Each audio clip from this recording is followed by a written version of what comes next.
By day they heal, by night they become heroes. They face medical and magical challenges.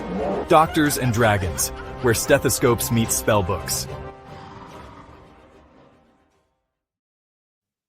Hello and welcome to the first episode of Doctors and Dragons, a real play Dungeons and Dragons podcast. Tonight I am joined by an absolute cavalcade of medical professionals.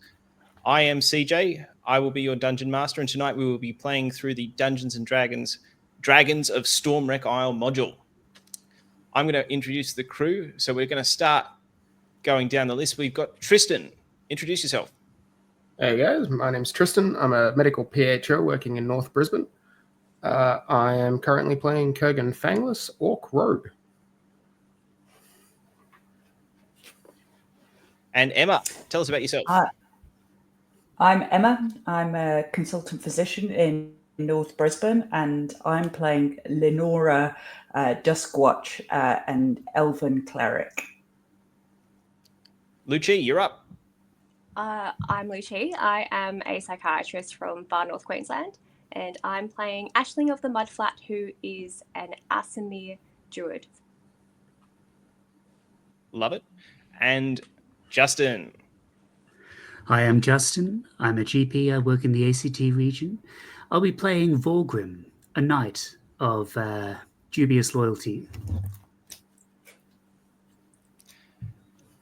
And with that, we are going to begin our episode in Dragons of Stormwreck Isle.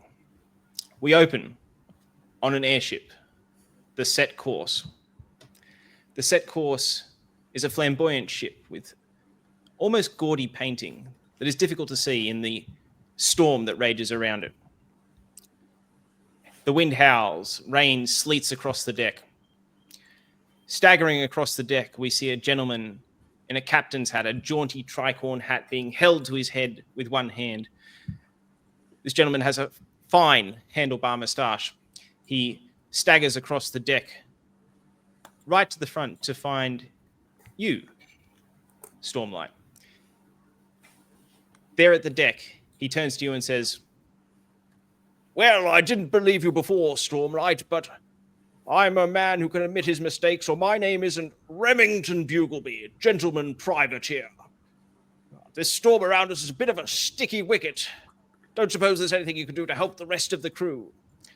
And Stormlight, you see we're on an airship high in the air. There's sea far below us. Visibility is not great. The rain is sleeting all around you. You see storm clouds and lightning, thunder in the distance. Across the ship, barrels have broken free of rigging. We see the canvas is snapping back and forth. The mainsail is spinning. You can have a look around further. You can do nothing. It's entirely up to you what you'd like, because we're kicking off with a skill challenge. You tell me how you would like to help the crew if you would like to help them, and tell us who we see.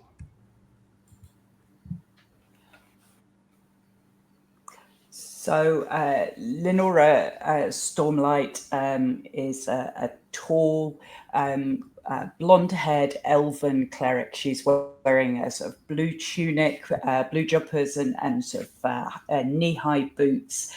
She's got this oilskin cloak that seems to stay remarkably dry, and she's got a silver circlet around her head that seems to be attracting the lightning that's raging around this ship.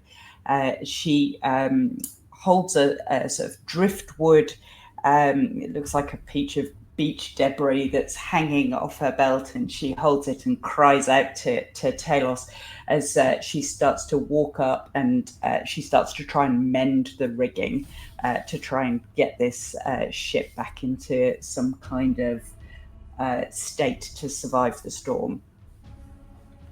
Okay. What do you want to use to try and mend the rigging? Do you want to use a spell? Do you want to use dexterity? You a deft hand with knots, mending? What do you want to try? Oh, I'd probably use, if we're doing a skill challenge, she would probably look at using survival and try to do some knotting, and she would use mending as a cantrip to try and patch it together as a sort of combination of those things. Sure. Why don't you give me survival with advantage for the use of the cantrip, and you give me that roll. Okay, so that's a 21. Oh, that's a great result. So with 21, you are clearly a deft hand. You step up to the rigging, and you seem to have more hands than you should. You're grabbing things, you're tying them through. You come up with some sort of knot on the fly. It's a marvelous invention. And we see the rigging stabilizes in that area, and you sort of stand proudly as you hear just a crackle of lightning in the distance and a boom of thunder as you finish the task. We then see on the deck Tristan. Tristan, Kurgan. tell us, what does Kurgan look like, and what is he doing at the moment? So Kurgan cuts a rather skeletal figure, wearing an oversized cloak that normally he keeps draped around himself to obscure his features, but he's currently almost dragging him off the deck with the fury of the winds. He's an orc, but unlike your average orc, he's not particularly muscular, cutting a very, very thin, almost emaciated figure. He also lacks the typical tusks that all orcs seem to have. If you look in his mouth, he's got some gnarly-looking scar tissue where there used to be. He bears around his waist a sword belt with a short sword and dagger on it, as well as a number of pouches filled with various tools. You don't need to know what they're for. All right, skill challenge-wise, I think I would be using acrobatics or acrobatics or sleight of hand to try and get those barrels to get them back and bound up into a proper thing so they're not rolling around the deck. Which would be more appropriate. You give me a sleight of hand. Aisling, you're going to be up next. If you want, you can just roll a perception check while Tristan's doing that, just to see what you can see. But Tristan, you give me a roll. I wonder if this will show up on the thing. A 12. Okay. So with a 12, you're a fairly dexterous chap. You see barrels coming towards you. Two are actually rolling at you at once, and you sort of duck and weave, and you tumble over one and grab them and spin them and place them together using some sort of physics known only to you.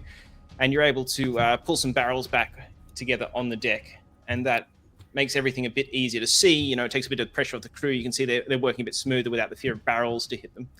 And Remington Bugleby goes to you, "Nice work, lad. I could hire you at the end of this journey." Then we cut to Luigi. Well.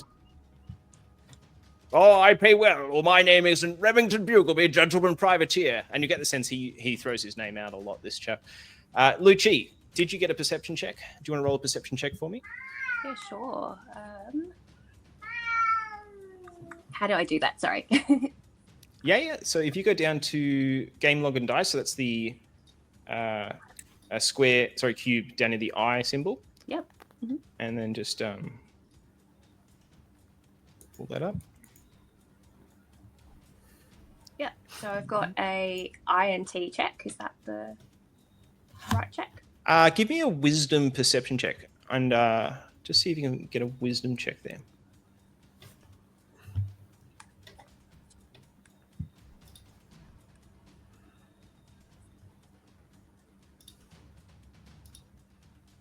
Actually, anyone who'd like to, I will come to you just in a sec, but anyone else who would like to can also make a perception check. Sure, So I think why not? it just says INT check. I'm not quite sure how to change it. Sorry about this. That's all right. Should I just roll? Yeah, you just roll a d20. Just roll a d20 on so you stat block. So, some good perception checks. So Lenora gets a 23. Kurgan, you get a 19. Ooh, that's very nice. Okay, so look, with a 23, even with a 19, Lenora and Justin, you know, you're seeing things. The barrels have been tied up. The rigging's no longer flapping everywhere. Despite the rain, you can see that the crew is running around. You can see Captain Remington. You can see a mysterious paladin somewhere on the deck in armor, despite the fact he's on an airship. You see the airship as on this picture. You see a number of things. You see a ballista there in the on the north of your screen. You see some wings out the back. They seem to be doing fine in this weather.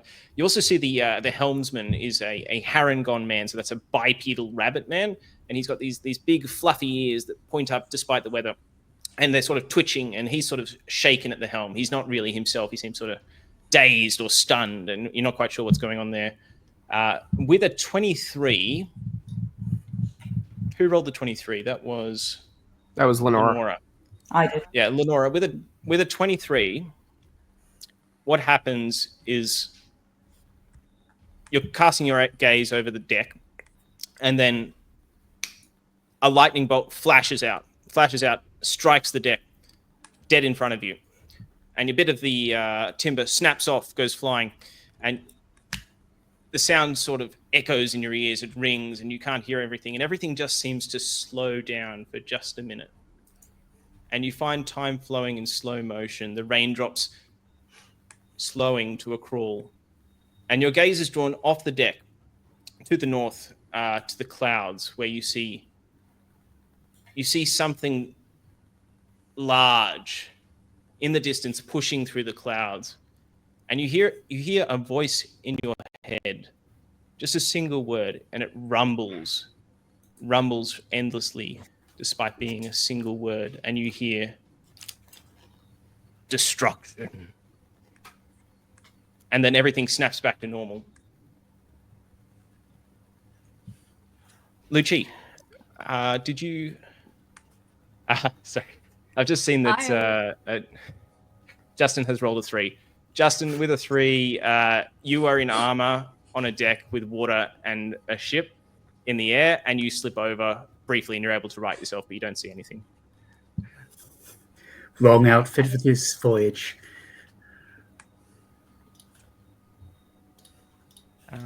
Yeah. And I think anyone could have told you that was the wrong outfit for this. so I'm going to come back to Lou in 1 sec. You have a play around with that, Lucci. Justin, if you... sorry, Vorgrim, I'm going to try and use your character names. Vorgrim, if you want to assist, as I said, you see storm clouds, you see crew running around, you see that the helmsman is somewhat stunned or dazed. Remington looks over at him and says, "Mr. Kettle, get us back on course." But he doesn't seem to respond very much. Clearly, the helmsman is in need of some motivation. I think I need to go up there and put the fear of Bane into him. Okay. I'm going to use Intimidate. You're going to use Intimidation. Okay, so that's a Charisma check, I believe. Do you have proficiency or whatever? Yes, I do. My proficiency bonus is +4. Still haven't figured out how to set the check to work correctly, so I'll just roll a d20. Go for it.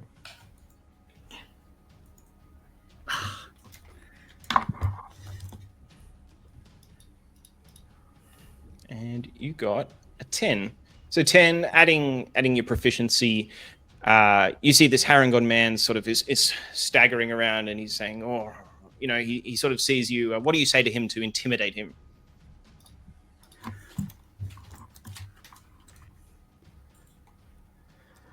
You, sir, were appointed as helmsman. Show me that we're right to appoint you as helmsman before I replace you with someone with more backbone. And you see that gets the Harangon's attention. Mr. Kettle sort of snaps up, and he's like, "Sorry, the song, I could hear it." And then he sort of battens down his ears, and he seems to gain more of a measure of himself, and sort of ties a bit of loose canvas around them to try to hold his ears down. He regains some measure of composure and slaps his hands back on the wheel, gets the ship a little more steady. But he's muttering under his breath. He's like, "The song, I can hear the song. What's going on?" And with that's a number of successes. You feel the ship is starting to stabilize. What happens then is you feel both Tristan and Lenora, with your excellent perception checks from earlier, you feel that you see something dark pushing closer through the storm, and you see lightning bolts swishing back and forth. You see the crisp crackle of ozone in the air, and despite that, something is pushing through the storm clouds towards the ship. You have a moment to prepare before something happens. You can see a dark shape moving towards you, and I'm going to actually move you guys into an initiative order. I'm just going to set that up. But you have a moment to do something if you'd like to. How big is this dark Yeah. shape? Let me show you. All right, let me put you into a formal initiative. This will take 1 sec. Yep.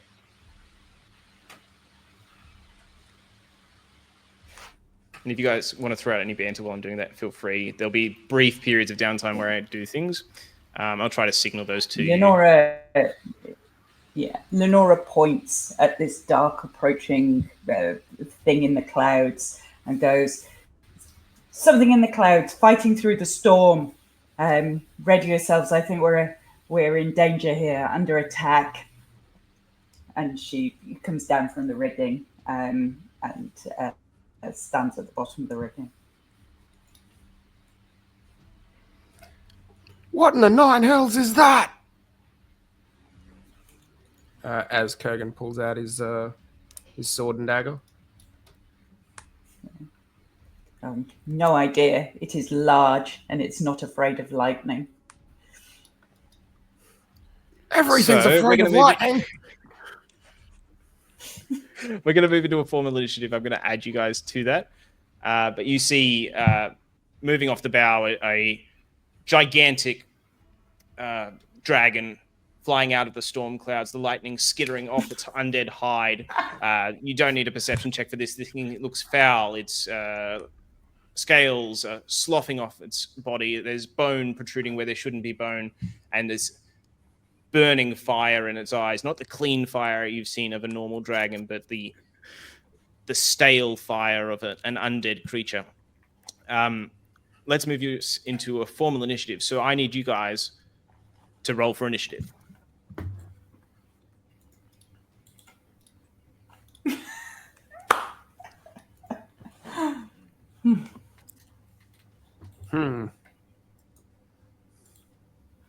It's a bit unfortunate there, Lenora. Oh, it had to come. It had to come. You can't get a 23 perception and then roll decent initiative. Yeah, the dice gods have given up on you. They've given you all the blessings they can give you. It's all even in the dice lord. Oh, that's nice. I can just hit a button, add all tokens. That's nice. Oh, that's cool. Okay, so I'm rolling initiative for the dragon. Captain Remington's going to join in the initiative as well. And we're just going to filter those and sort them and start combat. Okay, so what happens? You see this undead dragon off the bow.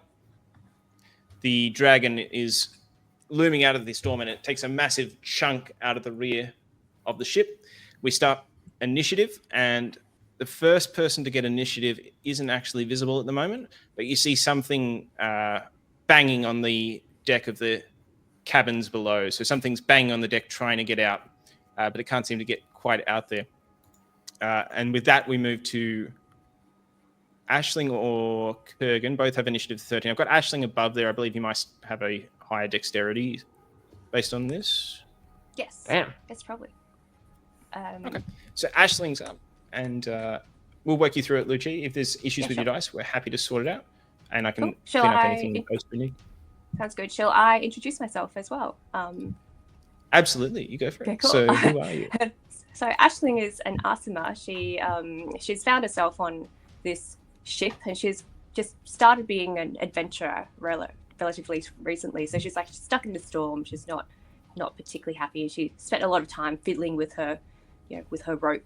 So she's an average kind of female humanoid-looking being. She's got tan skin, bright red hair, and very pale eyes, almost white. And she's wearing light armor and a green cloak, and she's got a belt with various tools and pouches, which will come in handy later. She pulls out her dagger and she circles the shape, and I guess she leaps at it. Yeah. So this is a good opportunity. We might have a few doctors listening who haven't played much D&D, and there might be a real skills mix here. Bit D&D fans, non-medical professionals, and we're all learning as we go along.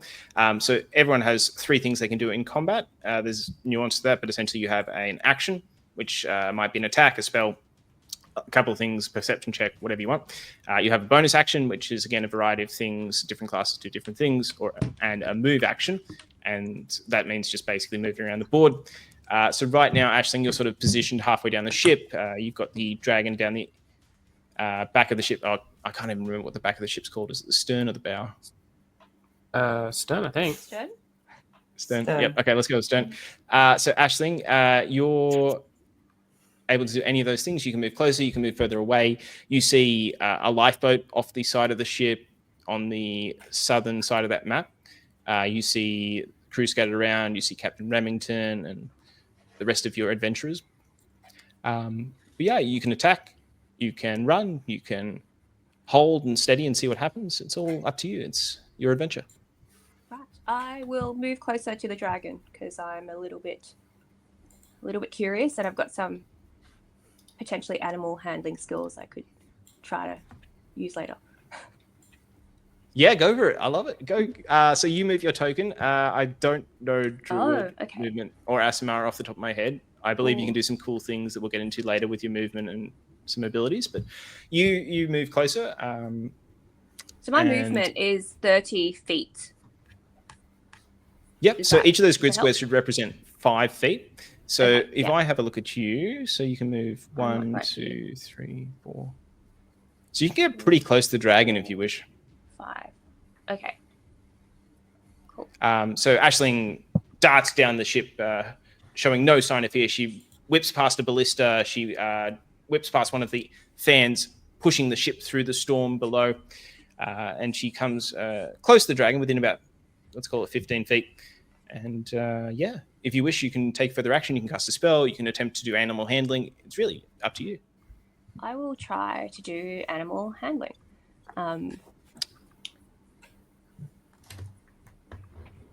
What do I roll for that? So animal handling, that'd be an... It's a wisdom thing. I'm sure one of our other adventurers may also know too. So it's wisdom based. It's wisdom. If you're on D&D Beyond, if you just click the number at the end of animal handling, it'll roll it for you. Oh, okay. Yeah. Oh, cool. There you go. And then it'll add all your proficiency and everything. No worries. Oh, great. Thank you, Lynn. And we are using D&D Beyond today. We think it's cool. D&D Beyond, if you want to sponsor us anytime. No, jokes. Sorry, Ashley. You carry on. So you've rolled an animal handling check, despite my shameless banter. What have you got? I've got a 13. 13. Okay. Yes. Look, that's not a bad animal handling check. You get a few things with a 13. Generally in D&D, for those not used to D&D, a 10 is passing sort of an easy-ish check, and then a 15 is moderate, and it scales from there depending on which edition you're playing. With a 13, tell me how you attempt to handle this undead dragon. What do you do? And I'll tell you how it plays out. I try to make eye contact with the dragon, and I try to assess its behavior to see if it's, trying to kill us, which it probably is, or if it, potentially could be negotiated with. Yeah. So with the 13, you sort of look at the dragon in the eyes, and it sort of eyes you. And if you've ever seen, Crocodile Dundee, where he sort of stares down the lion with his hand, you sort of have that moment with the dragon. You stare it down, and you can see there's just a glimmer of respect in its eyes for staring it down, but it snorts, and the snort alone carries fumes that are almost harmful to you. When you stagger back a step, merely from the dragon snorting, you get a sense that this is a creature of great power, and that you have not convinced it to shift its attack, and that it is a significantly risky endeavor to engage with this dragon. And you get all that from the 13, and you're a bit wiser as to the course of action to go from there. But essentially, big dragon, not shifted by your animal handling, but you get a sense that this is a dangerous foe, certainly. We take a moment to help Vorgrim out with some technical issues. Yeah, of course. Can you? So, Aisling stared down the undead dragon. Then we come to Justin, and I should say Vorgrim. Vorgrim, what do you do at this point? Again, you see the Undead Dragon, you see the lifeboats, you see the crew running around and your various adventurers. You see a ballista. Anything on that map that's there is true and valid. What do you do? Okay. I'm going to walk up to that ballista and try to figure out how to load it. Yeah, look, it's not too hard. You're a paladin, you're familiar with various weaponry from your time in training.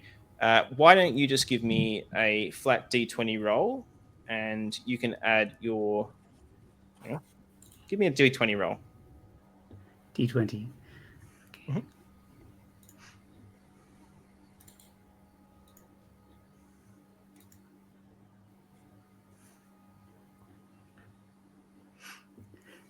Did that one show up? Yeah. Yes. So Justin rolled an 18, which is great. So the ballista gives you a +6 to hit because it's a weapon with significant punch. It's able to penetrate. It's designed for ships. It's designed for ship-to-ship combat, driving off beasts from the storm. And you see this ballista bolt arc out with a thrum. The bolt snaps into the undead dragon, and it does hit. It does penetrate. Can you roll for me 3d10 damage? Okay.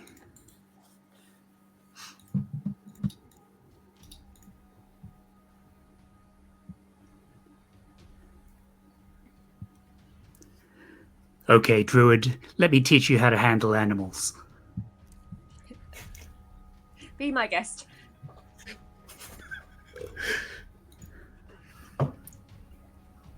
Okay, so Justin has rolled 17, so 17 damage. So you see this this undead dragon.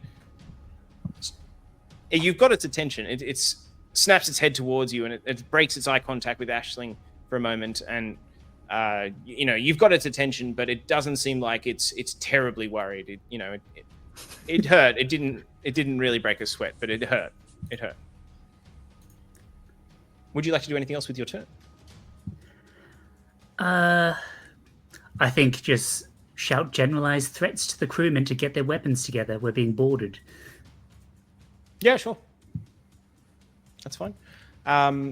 We'll move on in the initiative. So next in the initiative, we have Kurgan. All right.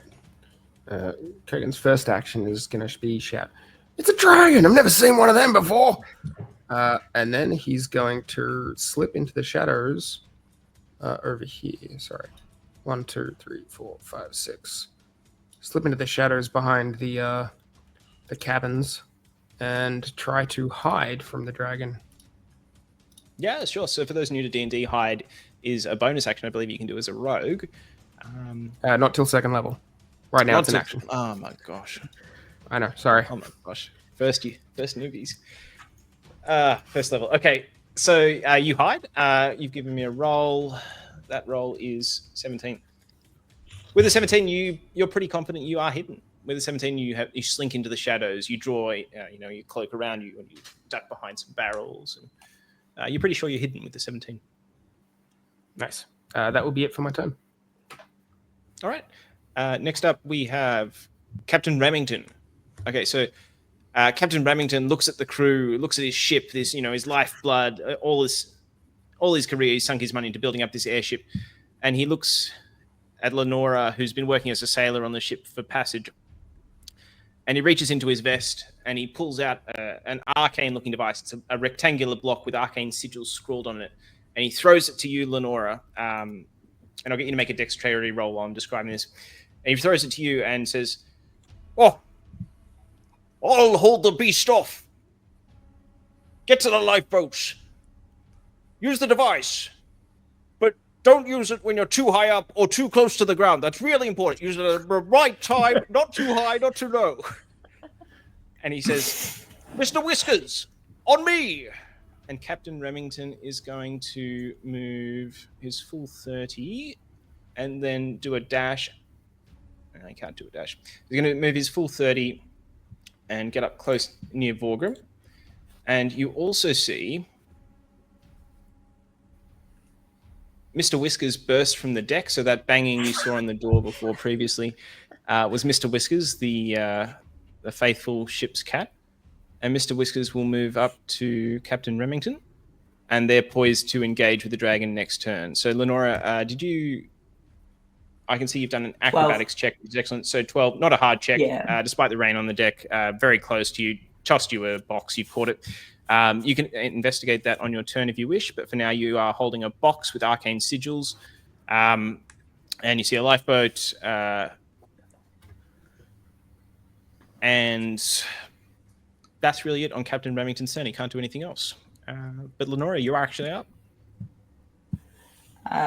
I'm going to use an action or a bonus action to investigate this arcane box of tricks. Look, you're a sailor that's been on this ship for a few weeks now. I think a bonus action is fine to investigate this box. Okay. 10. Doesn't take much. You've seen some of the other crew carrying this. Not every crewman gets them because they're expensive, but the Captain Remington carries one. He gives it to most of his officers. It's a box that's designed to cast a spell called Featherfall. It's a one-time usage. It's kind of the D&D equivalent of a parachute, and you know that activating this will give you a one-time usage of a spell that will slow your descent when you get close to the ground within 60 feet. I'll give you the exact specifications in a sec. But this is a Featherfall box. You know that it can also affect multiple people if they're in a radius around you. Yeah. But they've got to be within a certain distance of you when you activate it. Okay. So I'm going to move 5, 10, 15, 20, 25. I'm going to move my 30 to here. And then I'm going to cast Bless, which is a 30-foot radius. So I think I can get Vorgrim, Ashling, and Kurgan in that. Yep. At 30 feet. I think they're all just about in range. Yep. So I'm going to cast Bless. So that's an attack roll or saving throw. You get to add another D4. So you roll your attack or your saving throw and then add D4 to that. While I'm concentrating, and then I'm going to shout, we can jump out of here, but we all need to jump together.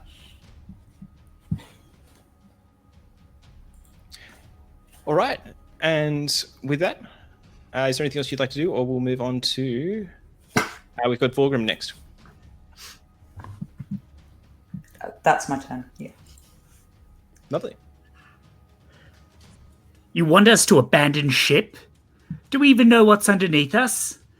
He's saying this as he's determinedly reloading that ballista to fire again. What's underneath us? Boy, we must set course for adventure. That's what's underneath us. You've still got your whole life ahead of you. I've lived a long life. I'll be fine.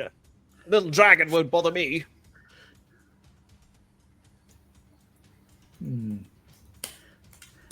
So, I'm not sure how we're supposed to reach an out-of-character consensus about what we're going to do. Whether we try to go for the mega XPs on this dragon, which level 1 characters probably can't handle, or whether we bail out to an uncertain future. You can try and sort it out in character if you want. Oh, we'll do it in this odd... Well, I think Vorgrim's going to continue fighting. He's not going to be the first one to run, and he's standing right where he is with the ballista. In fact, he's going to try and fire again. I don't know if he needs to spend his action reloading or if he can shoot again. If you use your bonus action, your move action to reload, you can then shoot again on this turn. That's what I'm doing. This is a D20 flat.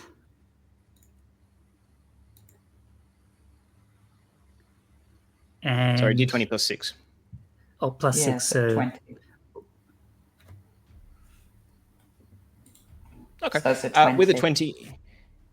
With the 20, you see that the ballista shoots out, and at this time it pierces one of the dragon's wings, and it sort of rips through the wings. The hide is a little thinner there, and it does do damage. It does pierce the dragon's wing, but again, not huge damage. Just give me a roll to get how much damage.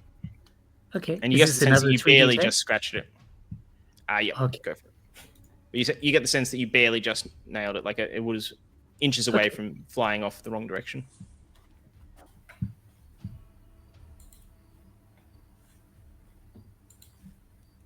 Okay. So 17 damage. Okay. So 17 damage to the dragon. The dragon's still looking hardy and hale as much as an undead creature can. But you certainly have its attention, and I think the dragon really is focusing in on you, despite Ashlyn being there. So you've drawn its attention, certainly. I'm wearing armor for a reason. And that actually brings us to the undead dragon's turn, unless you have anything else you wanted to do.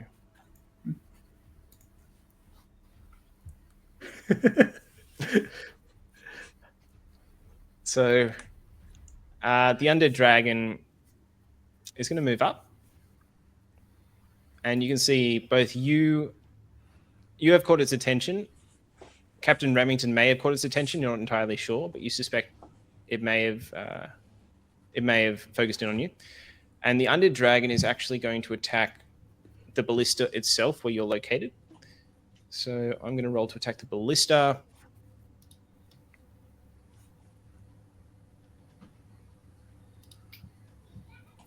And interestingly, the dragon swipes at the ballista, but perhaps the storm or perhaps the rain in its eye throws it off and it misses the ballista, so that stays intact. It's going to take one more attack this turn, and that does hit. So the undead dragon hits the ballista with the second attack, and you hear it burst apart. So this is a tough bit of machinery, but it is a machinery that has complex moving parts, and it just gets shredded apart. You don't actually take any damage. The ballista takes the brunt of it, but you are knocked to the deck. You're not knocked prone, but you are knocked off the ballista, and it's destroyed. And you see you're still standing next to Captain Remington. Mr. Whiskers has leaped up onto the captain's shoulder, and he's got a little tiny dagger clutched between his teeth, and he's wearing a pair of sailor's pants. And Mr. Whiskers looks up at the dragon and says, and Captain Remington draws his sword and stares up at the dragon. But you've certainly got the dragon's attention, and that's all it's going to do on this turn. Actually, no, it's going to swipe. It's going to take a swipe out of the ship as well, and that takes a swipe out of the ship's hold. So you sense the ship has taken significant damage from these two strikes. Moving on.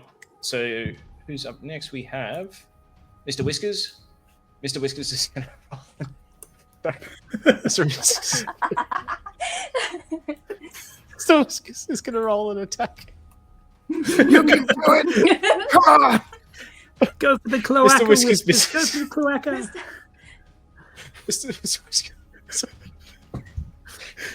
Whiskers misses, but he remains in position. He moves up and gives he attempts to flank the dragon to give Remington some sort of tactical advantage, if not formal advantage. So Mr. Whiskers misses, and we move on in addition to Aisling.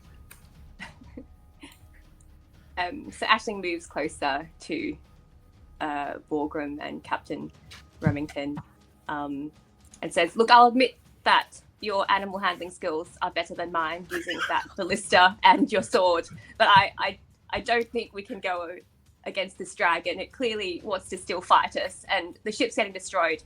I think we should do what Lenora is suggesting and bail." Yep, no worries. If you want, you can move a bit closer to Lenora. You can move closer towards the edge of the ship that's not with the dragon. It's up to you guys. Like any edge you're able to jump off. There's no sort of turbine engine that will suck you in, but any edge you can jump off if you want. 5. So I'll move towards the edge behind Captain Remington here. Yep, lovely. Yep. And then we move on. So next in the initiative we have Kurgan. I also vote living. So Kurgan is going to 1, 2, 3, 4, 5, 6. He's going to run out of here, and then with a burst of speed that would impress you all, he's going to activate the Orcish Adrenaline Rush ability to dash and gain an extra 30 feet of movement. Very and then nice. he's going to want to run up here and try and stab the dragon.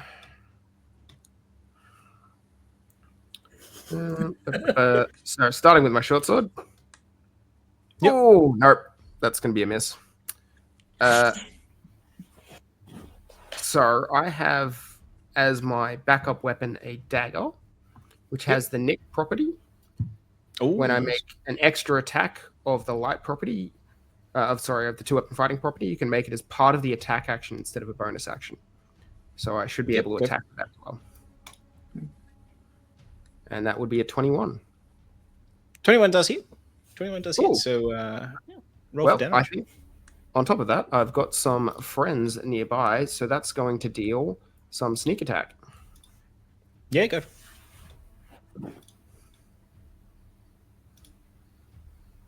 So that will be 10 damage total. Nice. So you describe this for me. This is a pretty good moment. So what do you do? How do you get around the dragon? How do you strike at it? So as he shouts, like, I also vote living, he almost seems to just appear, his cloak billowing as he flies over the head of Vorgrim and the captain to jam his dagger into the angle of the jaw of the dragon and like hold himself up there. Nice. Okay. So I'm going to take that. Okay. So this dragon is Vorgrim had its attention. It's really eyeing you off now. It's really, that was quite impressive to it. It also has a measure of respect for you, and it nods at you. Oh, it's nodding at me! It's nodding at me! What's it going to do? It's going to take a legendary action. So if that's the end of your turn, it will take a legendary action. And it's going to make a tail attack. Can you make me a dexterity saving throw as part of this airship combat? This is a homebrew rule, but can you make a dexterity saving throw to see if it tries to knock you off the ship? All right, rolling out. That is a 13. 13's enough. You stay on the ship. The dragon's tail lashes out, and you feel the air whoosh past you. But by the skin of your teeth, you dodge the tail, and it doesn't knock you off the ship. But you sense that would have been a lot of damage if you had been hit, and you would have been sent careening off into the air. I reiterate my vote for leaving. Okay, so we then move on to Captain Remington. He's going to continue to stand there and sort of just wave his sword at the dragon. He's going to take a couple of slashes, neither of which hit. But he continues trying to draw its attention flamboyantly with sword swings and wide, rakish attempts to attack it. And he says, "Now's as good a time as any. Best be on your way. Remember to give us a good review on Ship Advisor."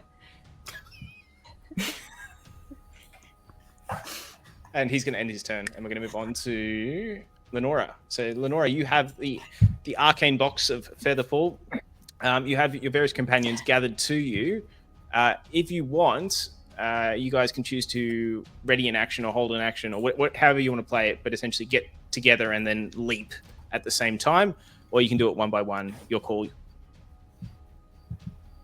Yeah. Lenora basically starts heading over towards Aisling on that side and shouts at Vorgrim, "You stubborn fool fighting here. It's like throwing yourself into the wave of a maelstrom. You'll drown and your death will change nothing. Jump and live to fight another day. Sink in this storm, rise with the next one. Talos doesn't favor martyrs." And she heads for the edge, and she will hold her action to jump with Aisling, Kurgan, Vorgrim, whoever goes off first. She will go with them because she will stop them crashing into whatever's underneath. Okay. So she'll hold to jump whenever she's ready to go. Yep. Okay. Who's up next? So, Vorgrim, are you in agreement with this plan, or you're going to try something else? Only a fool would blaspheme against Talos in the middle of a storm. Borgrim's going to run alongside her and get ready to leap off when she leaps off.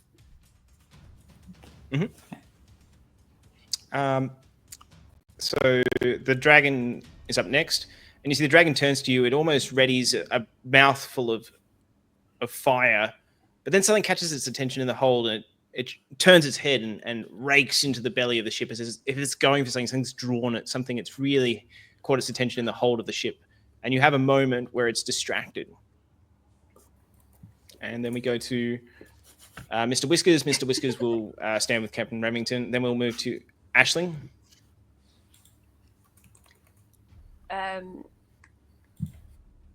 Do I have to leap, or have we already leapt? Haven't leapt. Everyone who's said they've held already in an action to leap. Basically, you use your action to hold for a turn. So you might say, I'm going to leap when everyone's grouped up together. And then you all go at once. For simplicity's sake. Can I throw a hand axe really quickly? You can throw a hand axe as you're going. Sure, go for it. Yes. So I say, look, I'll leap with everyone because we have to leap together to make this parachute thing work. But I just one last ditch at, kind of attacking the dragon because clearly it didn't want to talk to me. So I throw a hand axe. Yep. Yeah. So how do I do that? Oh, is it damage, combat? If you go to your character sheet, go to actions. It's down the bottom right. Go to attack, and then it'll have your attack options listed there. Then you hit the hit/DC box that's next to the axe.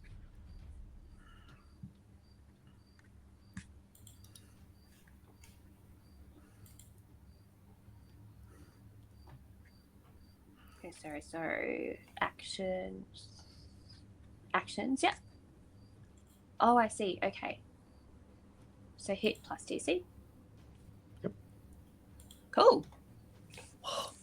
I aim for its eyeball. Okay, so you see that Aisling is running towards the group, sort of power charging like Tom Cruise in Mission Impossible, and she turns during the run, and a hand axe whips out from the side and spins off into the air like a whirlicopter and rides right into the dragon's eyeball, wedging in its eye socket and disturbing the flame in there. Now, there's no actual eye left in this dragon to disturb it. You see that it's sticking out of its socket now, ungainly way, in a sort of a cosmetically displeasing way. And the dragon does take damage on that, so that does hit the dragon, and you roll damage. And the dragon turns, while you're rolling that, the dragon sort of turns back from the hold, and it sort of looks up at you guys, and suddenly it's really back focused on you guys. You sense that you don't have long before it unleashes either a breath attack or another strike on you. I roll 4 of damage. 4 of damage? A bit of damage. So the dragon takes damage. It's not bloodied, but it's certainly, there's some damage on it. And yeah, so you're grouped up with everyone else, and unless you want to do anything, that leaves us with Kurgan. Kurgan, did you? I'm about to jump off the ship, but I want to try and grab Mr. Whiskers and take him with us. Okay, sure. You can absolutely do that. Is anyone going to give you the help action or do anything to give you advantage on that roll? So I'll allow you to do that with either. It's probably going to be a strength check. You can use athletics if you want, if you've got proficiency, unless you can convince me it's an acrobatics check or something else. Animal handling, whatever you like. I imagine grabbing a cat while it's trying to fight a dragon would be fairly acrobatic. Yeah, sure. Is anyone going to help you out? And if so, please describe how you help him out grabbing this cat. The cat's notoriously easy to wrangle, of course. I'll help out Kurgan. Okay, so how do you guys help? Do you move in a concerted pincer formation? Like, how do you guys attempt to grab Mr. Whiskers? Or maybe, can I suggest that Aisling, sees Kurgan trying to grab the cat and, gets in front of it so it can't run away from us? Yes. Yeah, sure. I'm led by Kurgan, and I'll just catch the cat wherever it ends up. So this is not going to be a hard check, but Mr. Whiskers will contest the roll due to his loyalty to Captain Remington. So this is going to be a contested roll. So, Right. yeah, you guys roll, I'll roll. Okay. That is a 16. And would I be rolling with advantage? Yeah, sure, you roll advantage for... 16 is my highest anyway. Yep, so you deftly dart out and do grab Mr. Whiskers. You sling Mr. Whiskers around your shoulders and pull it off Captain Remington. And Mr. Whiskers sort of looks to Captain Remington and sees, you see a tear fall down Mr. Whiskers' eyes. And Captain Remington looks at him and sort of, gives him a little salute and then turns back to the dragon, and another tear running down Captain Remington's eye. And best to remember a friend than join him in death. And then I leap off the edge. Okay. And with that, everyone leaps, presumably with the held actions. Yep. Yeah. So you guys leap. So as Lenora leaps, she activates the thing and goes, "Talos, guide our fall!" And, tries to cast this thing over everybody as they leap out. Okay. Can you give me a religion roll, just for the heck of it? Oh, I see. 11. 11. Okay, within 11, the four of you leap into the air. Cat slung over Tristan's back, and you're trying to group up. And as you push through the storm, you see a single lightning bolt flashes out from the storm clouds and strikes the deck, piercing into the dragon, and an explosion covers your exit. And you sense that this lightning bolt hasn't made it any easier for you to push through, but the destruction that Talos has brought has significantly hampered this dragon's ability to follow you. And the four of you plunge through the air. Do you want to... can all four of you give me give me an acrobatics check first? So we're skydiving, essentially. I want to see can you stay together as a group as you skydive towards the ground? Oh, no. Oh, dear. Sure it couldn't be athletics? Kurgan's clearly... yeah, look, give me an athletics. And, if any of your characters are afraid of heights, if you have any techniques that help you to stay together, please let me know. Otherwise, it's just falling towards the ground.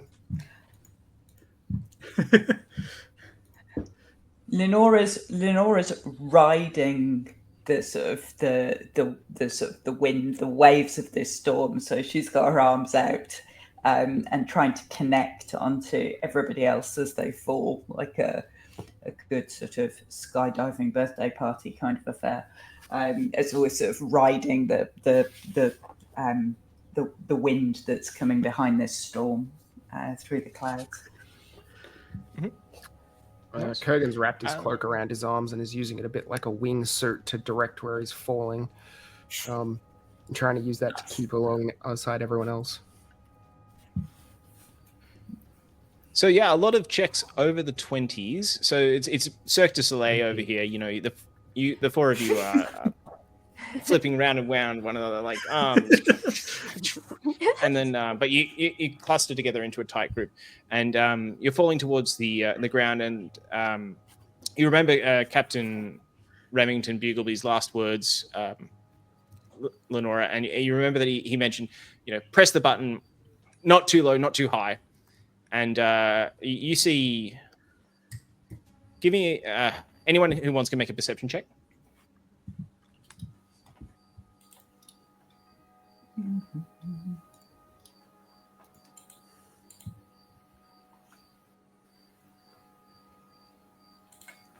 16. 16. Okay. That's enough. So you're plunging towards the ground. You see in the distance... the ocean spread out before you, obviously, but also you see an island not too far. You'd be able to angle towards it as you fall. The island is the only one of its kind nearby. This says Stormwreck Isle. It's gained its name for obvious reasons of ships crashing nearby in the last 10 years. You're about 5k south of Netherwinter, to use metrics. But you're south of Neverwinter. This is off the coast. And this isle has been famous for shipwrecks over the last 5-10 years. But certainly it's the only landing site that you could angle towards. So as long as you're happy, you, with that perception check, could angle towards Stormwreck Isle, towards the little docks you see in a harbour, as well as activating Featherfall at the appropriate time, if you want. Yeah. So I sort of indicate to Kurgan, who's using his sort of windsuit at the island, and then as we're coming in, slow us down. So there's this sort of star formation with a windsuit floating down, and Volgrim, who really didn't want to go, kind of tumbling on the edge. We're just He's sort of as aerodynamic as a chainmail-clad brick. Yeah, it was sort of hanging him on the edge. But other than that, it's very elegant. Okay. Yeah. So the four of you start angling towards Stormwreck Isle, and as you do so, you feel the storm front hasn't quite passed, but you're able to break through into more sunlight and more sort of more warming conditions. You see that this Stormwreck Isle, as you break through the storm front, actually appears tropical. It is a nice looking island. You'd be happy to retire there when you finish whatever adventuring lifestyle you wish. You see at the harbour and you see the docks. You see seaweed shimmering in countless brilliant colours below you. The lush grass leading away from the docks and the dark basalt rock of the island. Avoiding the rocks jutting up from the ocean, you essentially paraglide in towards the docks. If anyone wants, they can check out the island as they fly in. Lenora, you've made a 16 perception check. You can keep that. Anyone else wants to make a perception check just to see if they get more or a better score? I think I scored a 15 earlier. 15, yep. Slightly better. So- than mine.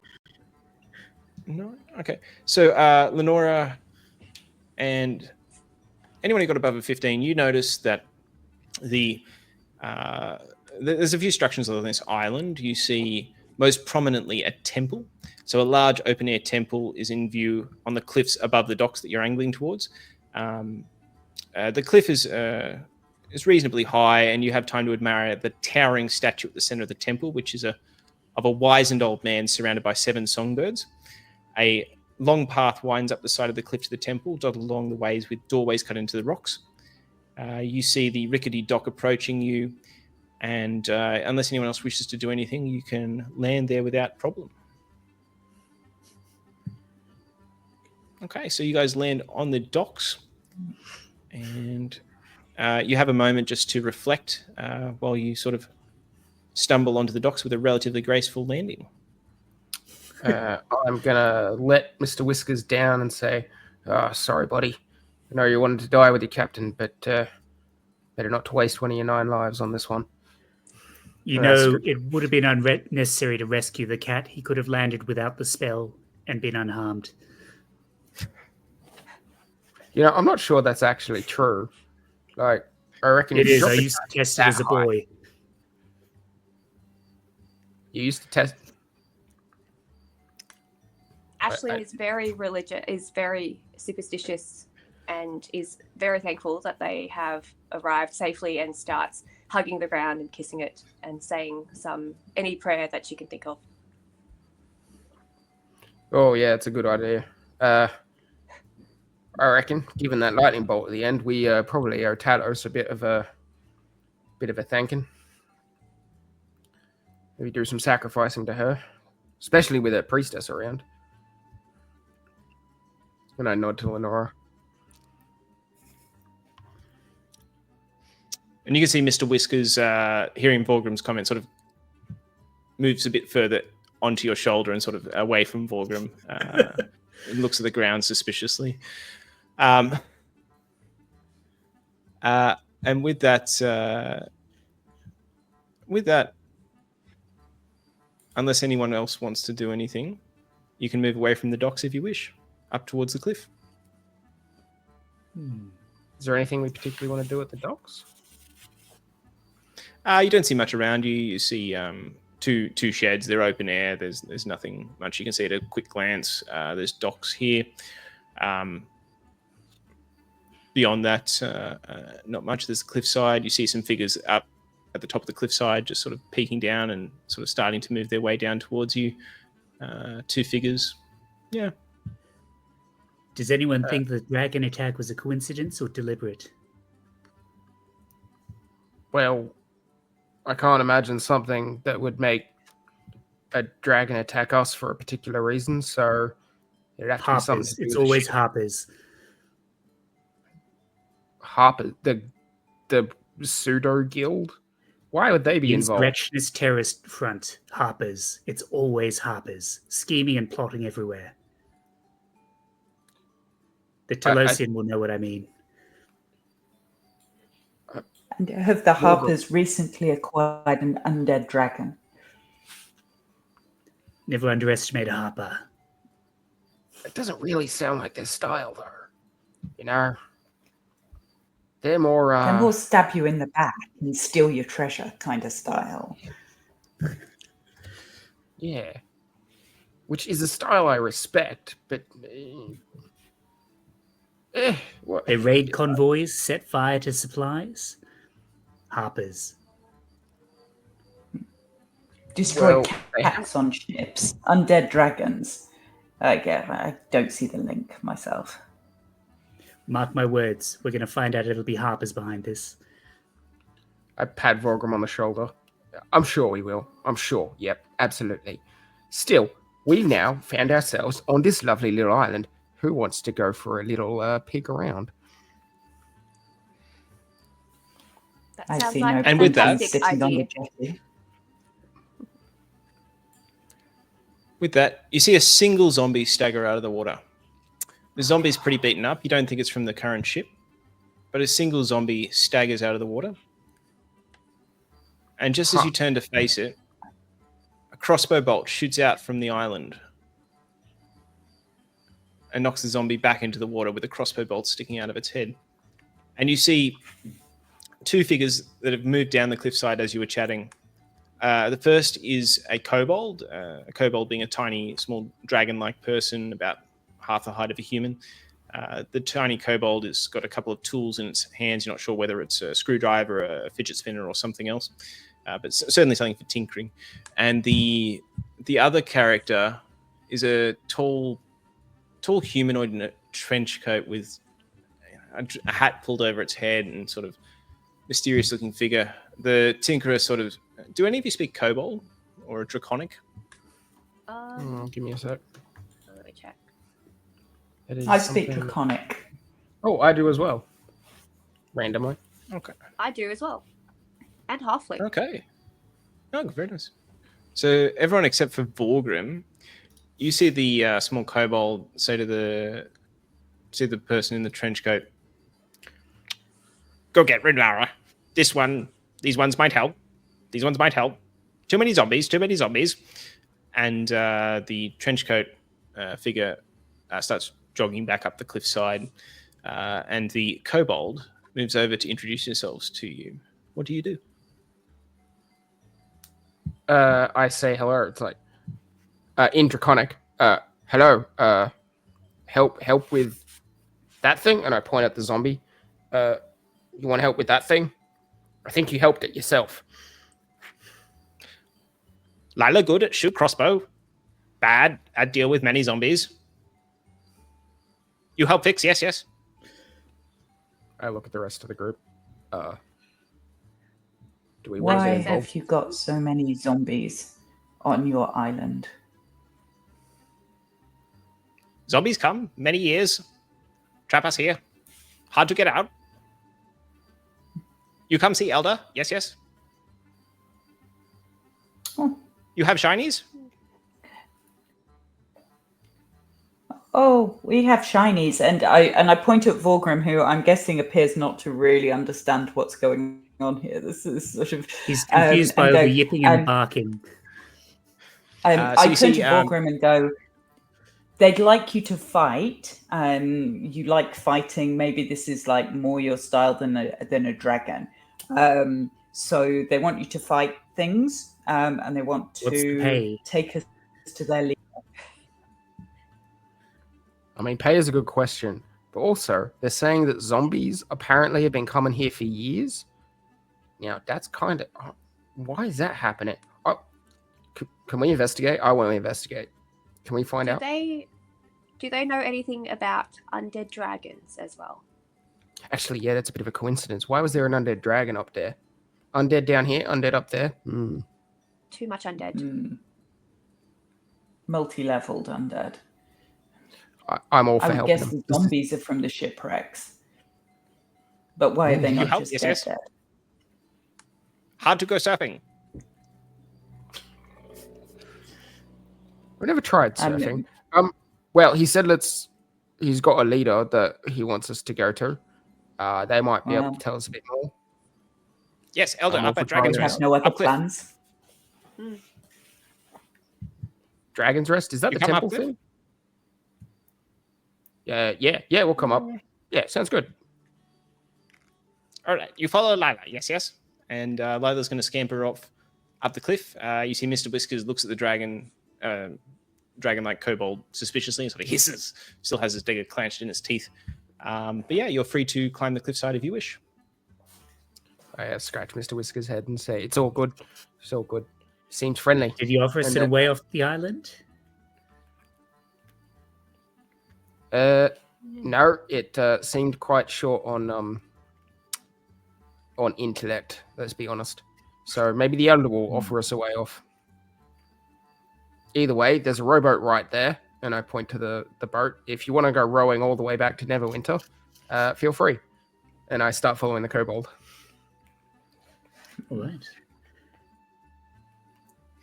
So Time to proceed. as you all gather together, you follow Lila to go up the cliffs.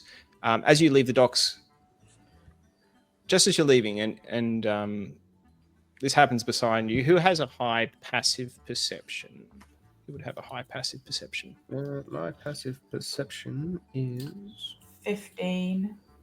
yeah, mine is also 15. So those with 15? Yeah, it's Lenore and Kurgan. You would glimpse this out of the corner of your eye, but you see a faint blue portal shimmer into being just at the end of the docks. And you see someone stepping through it. And that's where we're going to end today. Damn. Thank you, guys. As a reminder to all our listeners, this is not a medical advice podcast. This is a D&D podcast. Get your medical advice from a doctor in their clinic. Our music is by Kevin MacLeod. His free website, Incompetech, is fantastic. Please check it out. We're using D&D Beyond and StreamYard for recording. In a realm where magic and medicine collide, a band of heroes stands ready. Their spells are mighty. Their foes, fearsome. But in this world, healing comes in many forms. Doctors and Dragons, where fantasy meets first aid.